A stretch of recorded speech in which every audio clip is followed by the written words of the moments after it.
Asia cup. எனக்கு பாகிஸ்தான் நினைச்சா ரொம்ப பாவமா இருக்குங்க.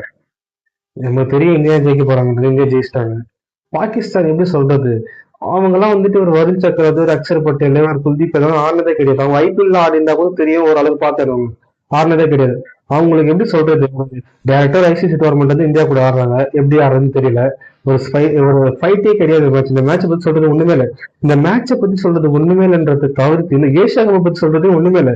இந்தியா மட்டும்தான் டாமினேட் பண்ணிட்டு இருக்கிறாங்க. கடைசி வரைக்கும் இந்தியா மட்டும் தான் டாமினேட் பண்றாங்க. இது இது என்ன இது ஏஷியா கப்னு தெரியல எனக்கு. என்னெல்லாம் விட்டீங்கன்னா அடுத்த நான் இந்த யூரோப்பை சேர்த்துப்பேன். சவுத் ஆப்பிரிக்கா இந்த மாதிரி ஏசியா இந்த மாதிரி சேர்த்து வச்சு ஒரு மாதிரி நடத்துவாங்க. ஒரு காம்படிட்டிவாக இருக்கும். எதுவுமே இல்லாம சப்புன்னு போகுது மேட்ச். ஒரு இன்ட்ரெஸ்ட் இல்லாம போகுது, ஃபைட் இல்லாம போகுது மேட்ச். சும்மா தகவல் அப்பி வந்து போடுறான், பால் தூக்கி அடிக்கிறான் அபிஷேக் சர்மா. என்ன மேட்ச்னே சொல்றது தெரியல. இது எனக்கு பார்த்தா பாகிஸ்தானை பார்த்தா ரொம்ப பாவமா இருக்கு. ரொம்ப கவலைப்படுறேன் பாகிஸ்தான் நினைச்சு. அடுத்து எப்படி இந்த குரூப் ஸ்டேஜ்ல குவாலிஃபை ஆயிடுவாங்க. இது அடுத்தது வந்துட்டு ஃபோர்த் வருவாங்கள, 4 பேர் குவாலிஃபை. அதுல ஏதோ ரொம்ப பர்ஃபார்மன்ஸ் பண்ணுவாங்க தெரியல.